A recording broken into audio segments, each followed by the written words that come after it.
Ezequiel 37, irmãos, é o texto que nos impressiona até os ossos. Sem trocadilhos, é claro, nos conta desta passagem tão estranha, tão cheia de... Eu ia falar cheia de vida, mas nem tanto, né? Mas tão colorida, que nos faz imaginar esta cena à medida que lemos. Acompanhe comigo.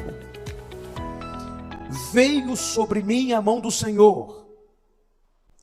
Ele me levou pelo Espírito do Senhor e me deixou no meio de um vale que estava cheio de ossos, e me fez andar ao redor daqueles ossos.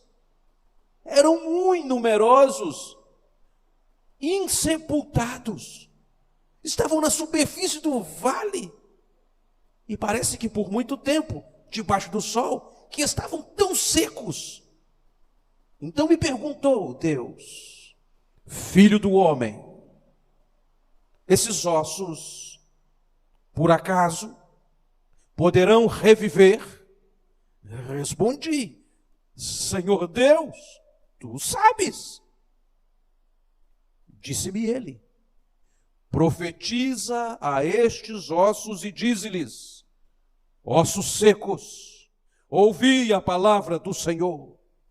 Assim diz o Senhor Deus a estes ossos: eis que farei entrar o Espírito em vós, e vivereis. Porei tendões sobre vós, farei crescer carne sobre vós estenderei pele, e porei em vós o Espírito, e vivereis, e sabereis que eu sou o Senhor. Então, profetizei, segundo me fora ordenado. Enquanto eu profetizava, um barulho, um ruído, sons de ossos que se batiam, osso com osso, junta com junta, cada osso ao seu osso. Olhei, e eis que havia tendões sobre eles, e cresceram as carnes, e se estendeu a pele sobre eles, mas não estavam vivos ainda. Não havia neles o Espírito. Então ele me disse: profetiza ao Espírito, profetiza ao Filho do Homem, e dize-lhes: assim diz o Senhor Deus, vem dos quatro ventos, ó Espírito, e assopra sobre estes mortos, para que vivam.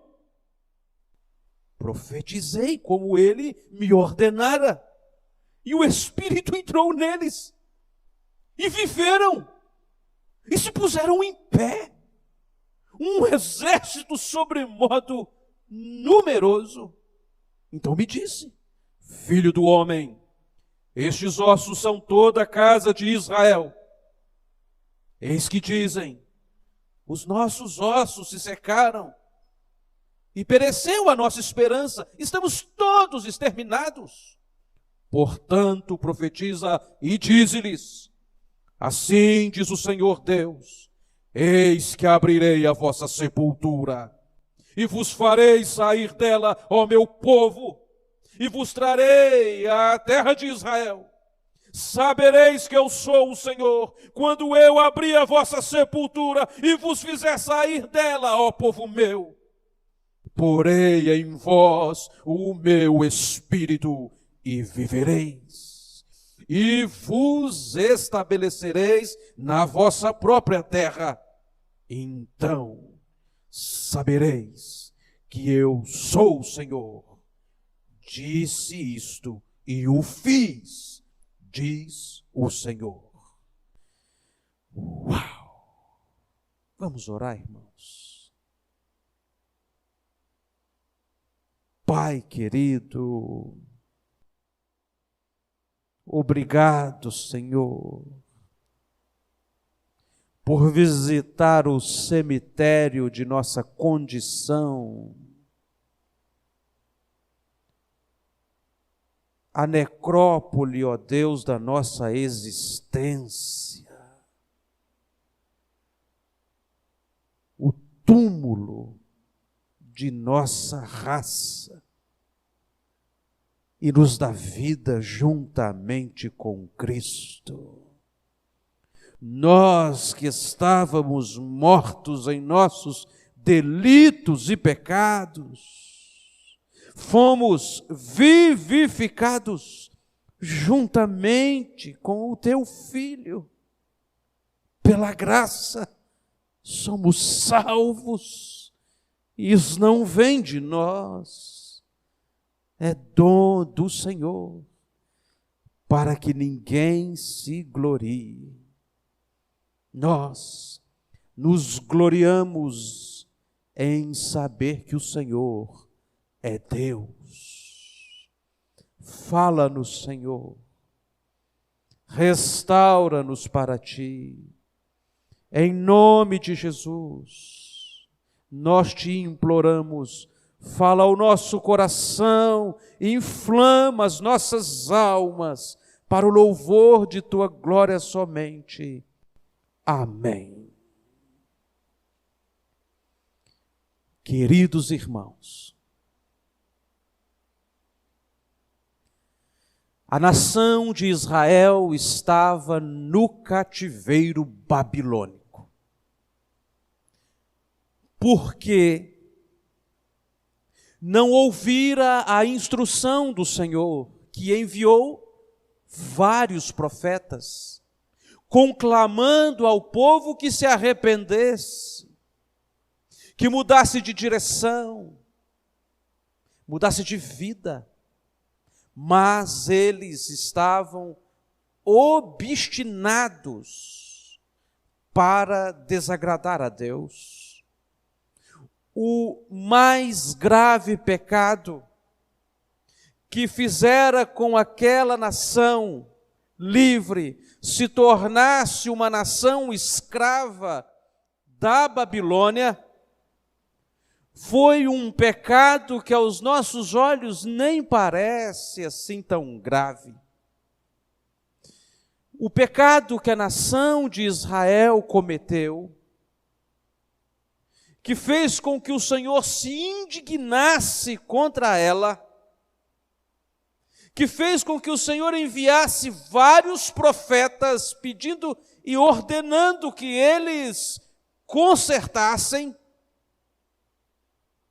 foi simplesmente um pecado que aos nossos olhos nem parece assim tão grave. Diga para a gente qual foi o crime que cometeram para uma tão severa punição. Irmãos, quando você ler o livro das Crônicas e o livro dos Reis, você percebe que aquele povo se desviou do Senhor, fazendo para si falsos deuses. Aquele povo se desviou do Senhor, seguindo aos deuses dos pagãos, deuses estranhos. Aquele povo se desviou do Senhor, como diz o profeta Jeremias, no capítulo 2, versículo 13, 2 males cometeram este povo, de mim se afastaram e para si construíram cisternas que não retêm água. De mim se afastaram o manancial da vida e para si mesmo construiu cacimbas, reservatórios, cisternas rotas. Então, queridos, o pecado de prevaricar contra Deus, o pecado de adorar a Deus, enquanto também adorava falsos deuses, o pecado de ter o coração dividido entre as coisas de Deus e as coisas profanas, o pecado de não ter Deus como a principal referência da vida daquela nação, o pecado de desviar os olhos do trono de Deus para os mastros de Baal, o pecado de desviar os olhos das mãos de Deus para as mãos incandescentes de Moloque, o pecado de transviar-se do abraço sincero do Pai para prostituições de Astarote, tudo fez com que se acendesse a ira de Deus contra a nação de Israel, que foi levada cativa, moribunda, envergonhada ao cativeiro da Babilônia. E ali no cativeiro da Babilônia, a última lembrança que eles tinham dos muros que foram destruídos, a nação está desprotegida. Do templo que foi arrasado, a nação está desconsolada. E dos pobres miseráveis que foram deixados na terra, sem que pudesse oferecer alguma resistência, ninguém poderá vir nos resgatar. Neste cenário de imensa dor e sentimento de fracasso, eles diziam constantemente que não havia esperança para eles. Versículo 11, então me disse, filho do homem, estes ossos são toda a casa de Israel, eis que dizem, os nossos ossos se secaram e pereceu a nossa esperança, estamos de todo exterminados. É o sentimento de que é o fim e não há recomeço. De que chegou o tempo em que ninguém pode transformar estas lágrimas em algum significado. Eles estavam ressecados na alma. Estavam com os seus corações empedernidos e bem sabiam o porquê. Quando, irmãos, observamos o texto, nós precisamos ter a principal consciência de que no mundo antigo, a punição mais terrível que se podia dar a uma pessoa era uma morte sem funeral, uma morte sem túmulo, uma morte sem lápide. Era o sinal de que a memória desta pessoa não pranteada, a memória desta pessoa sem um local de visitação, a memória dessa pessoa sem uma inscrição no seu túmulo, a memória dessa pessoa sem que o nome dela fosse revisitado, estava completamente apagada da história. Pessoas dignas de esquecimento, e esse tipo de morte estava reservado especialmente para um grupo de gente. Morte sem funeral, sem sepultura, sem lápide. Você encontra no texto um exército deixado para trás. Houve uma guerra, uma grande batalha, um confronto, espada contra espada, guerreiros contra guerreiros, e então os vencedores aniquilaram o exército de Israel, e a visão que temos agora é de que ninguém foi lá, depois de cessar a batalha, requerer os corpos para o mínimo da dignidade humana, um sepultamento honrado. Nenhum pai, nenhuma mãe, nenhuma irmã, ninguém. Eles começaram a apodrecer ali, sendo devorados por abutres e chacais, começaram ali mesmo os seus corpos serem desidratados, começaram ali mesmo a serem devorados pelos vermes dos cadáveres, e foram se tornando ossos e ossos. Ninguém deu falta deles, ninguém podia ajudá-los. Esta era uma morte reservada para uma situação. Preste bem atenção nisto. No mundo antigo, Era uma questão de pacto entre guerras, nações hostis, que ao final você pudesse recolher os despojos, talvez não, mas os corpos, sim.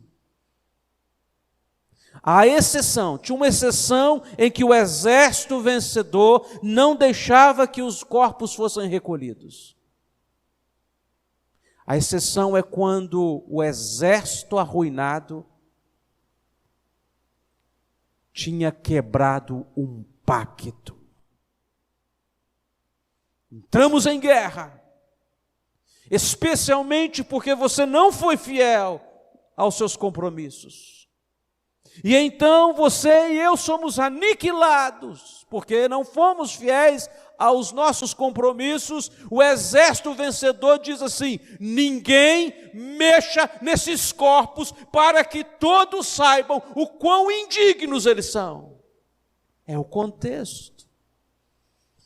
Deus levou o profeta Ezequiel num campo de indignos, num vale de gente seca, que quando estava viva já estava seca na alma.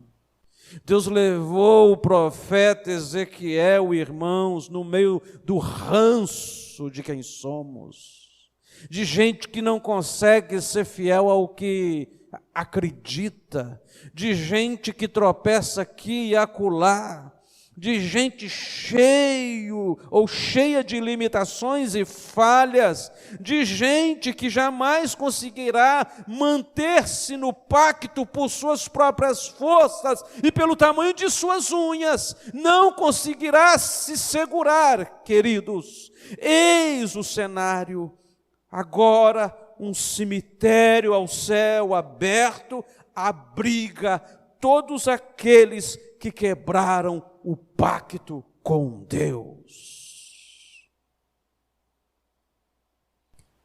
Mas Deus não desiste de nós.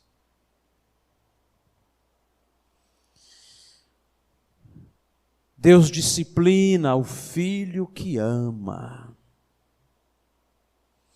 Este texto, irmãos, é o texto escrito para nos falar que não importa até onde os nossos pecados nos levaram, o amor de Deus nos alcança lá.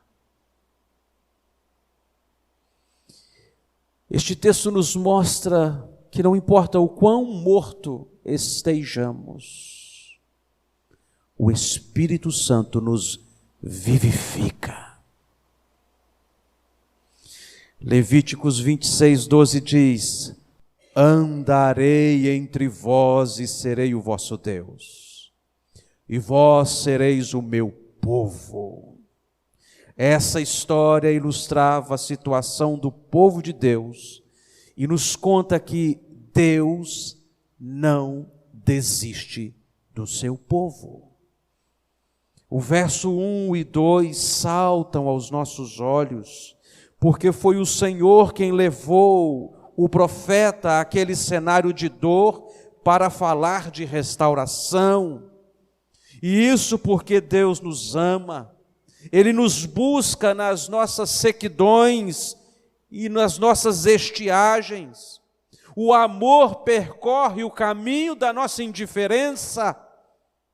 O amor de Deus caminha pelas trilhas que nós saímos, irmãos, em fuga. Para longe dele, ele nos busca através desses vales, para preencher gente vazia. O amor encurta as distâncias. O amor nos acha, irmãos, em nossa condição deplorável. Os versos 3 e 6 falam do poder da palavra de Deus para mudar a nossa história. Porei tendões em vós, farei crescer carne sobre vós estenderei pele, porei em vós o espírito e vivereis. e sabereis que eu sou o Senhor. Profetiza como te mando e verás. A palavra e a presença de Deus se confundem. Todas as vezes que ouvimos a palavra de Deus sendo lida, é o momento em que podemos tocar no sagrado e ser por Ele tocado, irmãos. A voz de Deus não está desassociada da presença dEle, como alguém que fala num aparelho reproduzindo um som artificial. Quando você ouve a voz do Senhor, você ouve a voz de alguém que está aqui, conosco, o Emanuel. E a voz de Deus não somente é confundida com quem Ele é, mas manifesta a presença dEle. Deus estava na Babilônia buscando o seu povo. Deus não pegou o profeta e falou: vai que eu vou te esperar aqui, quando você for voltar, você fala para mim como é que está. Não. Deus tomou o profeta e foi junto. O profeta já estava na Babilônia e Deus está em todos os lugares, mas em alguns lugares Ele está em juízo. Mas para nós Ele está como o pai pródigo do filho pródigo. O filho desperdiça todos os haveres e dons. O pai desperdiça ou investe ou usa cada centavo do seu amor para envolver aquele moribundo e trazê-lo de volta para a mesa do banquete. Porque, como diz o profeta Oséias, Deus nos despedaçou, mas é também Deus quem nos sarará. Ele fez a ferida, Ele é quem a ligará. Ah, queridos, a palavra de Deus é como uma espada sem cabo, que à medida que manuseamos ela, tentando atingir o outro, nós também saímos todo retalhado, cortado. Ah, queridos, este Deus que nos ama, que não desiste de nós, este Deus que vai ao encontro de nossas necessidades, é o Deus que nos restaura exatamente aquilo que já havia acabado. Não tem esperança mesmo, não tem jeito, porém o perdão de Deus constrói pontes indestrutíveis. Deus procura um povo disciplinado, um povo castigado por quebrar o pacto com Ele. Vai no meio do cemitério encontrar com essa gente que é incapaz de se ajudar, e que dos próprios lábios já havia confessado: estamos ressecados, não há esperança para nós. E Deus vai lá, irmãos, com o perdão dEle, e usa a palavra para trazer vida onde não tem, sanidade onde não tem, abraço onde não tem, aperto de mão onde não existe. A comunhão com Deus, irmãos, é restaurada pelo próprio amor de Deus e aponta para uma igreja ressurgida dos mortos.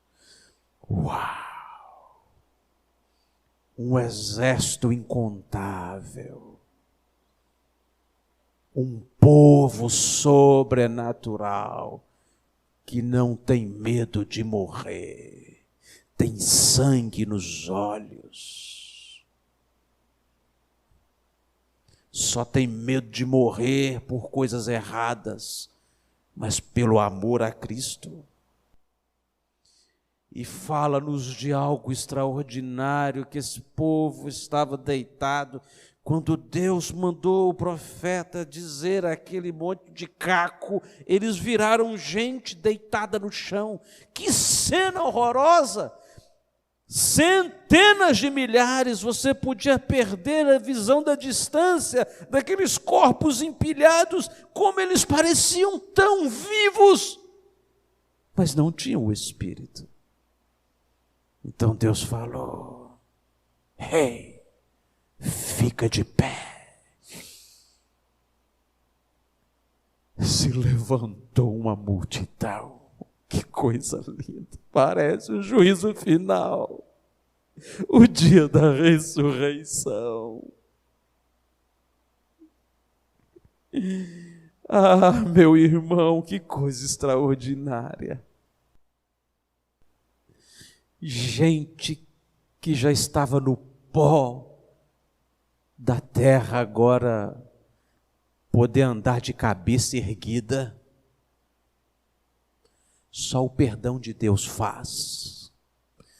O remédio contra a ansiedade é bom, mas não faz isso. O psicólogo é gente fina, mas não faz isso. O pastor dá tapinha nas costas, mas não faz isso. Ganhar dinheiro ajuda, mas não faz isso. Ter saúde é 100%, mas fazer com que o homem tenha dignidade e possa andar de cabeça erguida tem a ver com o senso de perdão. Porque as consciências pesadas, irmãos, tombam as cabeças. Mas uma alma leve nos faz resplandecentes, nos faz levitar entre as gentes. Alô, alô. Toda vez que eu cometo 30 erros de português em sequência, ele desliga o microfone. 31, porque eu nem conjuguei o 30 vezes. Pegar um outro microfone. Está quase acabando, não precisa. Não, eu vou acabar, meu irmão. Agora vai.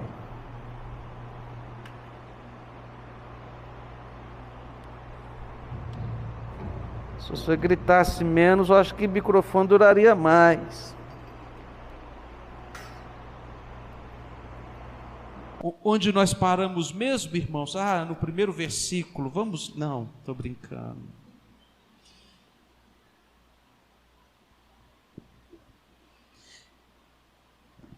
Essa manhã, eu não lembro se foi essa manhã ou se foi a manhã de ontem. Não tem tanto tempo assim para eu esquecer, mas eu esqueço. Eu lembro que enquanto eu meditava nesse texto, Deus falou assim no meu coração: existe o vale dos ossos secos, mas existe também o Monte Calvário, o Monte da Caveira. Isso significa Calvário, caveira. E também no Monte da Caveira, muitos corpos eram deixados ali para serem decompostos a céu aberto. Era um lugar onde você encontrava pedaços de esqueletos constantemente deixados ali, porque os animais não conseguiam dar conta de tanta gente para devorar, e acabava deixando um pedaço ali e acolá. Ali, irmãos, é onde o pacto com Deus fora mais visivelmente quebrado. Porque no Calvário se punia os criminosos. Mas o meu coração é ainda pior do que o Calvário, porque lá se punia os criminosos, mas no meu coração se brotam os crimes. E lá no Monte Calvário, naquele lugar de um cemitério a céu aberto, não foi o profeta Ezequiel, foi o próprio Filho de Deus. Ele não apenas proferiu palavras de vida, mas ele fez algo impensável. Ele trocou a vida eterna que possuía, assumindo para si a nossa morte eterna. A vida eterna que possui, Ele nos deu. E a nossa caveirice, as nossas mazelas, os nossos maus cheiros do pecado, Ele tomou sobre si.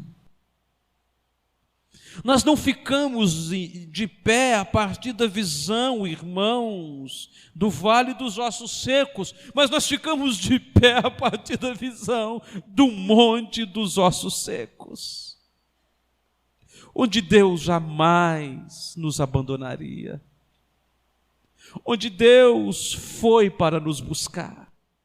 Bem lá onde o pecado nos levou, o amor reparador de Deus nos alcançou lá.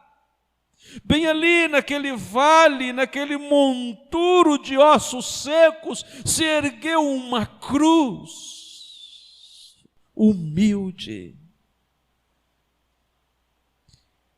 E aquele moribundo ao centro, fizeram uma chacota com ele, colocando-lhe uma capa de um soldado, dizendo: eis o rei dos judeus. Uma capa de um soldado. Mal sabiam eles que daqueles ombros se ergueria o maior exército que já marchou sobre a face da terra, de homens e mulheres tirados das catacumbas para mudarem este mundo. Homens e mulheres, irmãos, que ficaram de pé a partir do momento que foram encontrados por Jesus. Gente que já não sabia mais o que era viver, agora esbanja saúde espiritual. Gente que há muito tempo não tinha carne nem tendões para apertar a mão de alguém e restaurar os laços. Gente que viveu a vida inteira abandonando família, agora tem pés restaurados para voltar para casa. Gente que não tinha coração e vivia enganando as pessoas, agora tem algo que lateja no peito dele, que é capaz de fazê-lo ser um mensageiro da verdade. Gente, irmãos, que o mundo não é digno, gente que havia quebrado o pacto, os filhos de Adão ressequidos. Agora recendem o perfume da vitória, do bom perfume de Cristo. Nós estamos aqui, irmãos, ao final desse sermão, apelando ao seu coração e ao meu coração. Entregue-se a Cristo hoje mesmo. E fique ciente de que o seu nome jamais será esquecido. Nem a morte, nem a vida, nem os anjos, nem os principados, nem as coisas do presente, nem as coisas do porvir, nem qualquer outra criatura podem nos separar do amor de Deus. Porque se no vale dos ossos secos Deus restaurou a nação de Israel, no monte dos ossos secos Deus tem restaurado a cada um de nós até a volta consumadora de nosso Senhor. Cada homem e cada mulher que este mundo verá de pé e vivo foi porque uma cruz se levantou no coração daquela pessoa. mudando completamente a história dela. Senhor, lembra-te de mim quando entrares no teu reino. O medo do ladrão era o medo de ter uma morte sem sepultura. Não se esqueça do meu nome. Não se esqueça de quem eu sou. Eu não queria morrer e ser apagado totalmente da história. E se você está em Cristo, meu irmão, se nós estamos em Cristo, jamais seremos apagados da história, porque o nosso nome está escrito no livro da vida. É para você, é para mim. Gente que agora tem tendões e carne, alguns têm até uma gordurinha a mais, né, irmãos? Mas é gente que não somente parece que está viva, mas quando você se relaciona com ela, não é que ela está cheia do Espírito de Deus. Que Deus nos ajude a ouvir sempre a voz que nos tira do chão e nos coloca de pé, em nome de Jesus. Amém.